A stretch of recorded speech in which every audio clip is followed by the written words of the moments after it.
দালালরা কি পরিমাণ বেঈমান, কি পরিমাণ মৃত্যুক আজকের ভিডিওটি না দেখলে কখনোই আপনি চিন্তাও করতে পারবেন না, আপনি কল্পনাও করতে পারবেন না এরা কত বড় মৃত্যুক, কত বড় বেঈমান।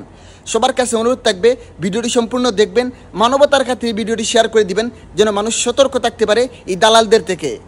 যে সকল ভাইরা ওমান যাবেন, ওমানের একটা কাজ আসছে, কোম্পানির নাম হলো গালফ ইঞ্জিনিয়ারিং কনস্ট্রাকশন কোম্পানি। 5 বছর পরে ওমানের কাজটা আসছে। আর কাজের রিকোয়ারমেন্টটা হলো general labour, mason, still fixer, crew member, team member এবং চার্জ হ্যান্ড।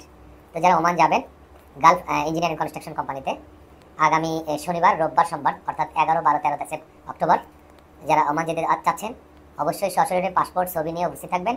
ইন্টারভিউতে উত্তীর্ণ হওয়ার পরে মেডিকেল করে আপনার বাড়িতে যাবেন এবং সর্বোচ্চ 2 মাসের মধ্যে বিষয়। এই দালালের বাচ্চা মানুষরূপী জানোয়ার বলতেছে সে নাকি ওমানের মধ্যে মানুষ নিয়ে আসতে পারবে ডাইরেক্ট কোম্পানির মাধ্যমে, অথচ 2 বছর ধরে ওমানের ভিসা বন্ধ।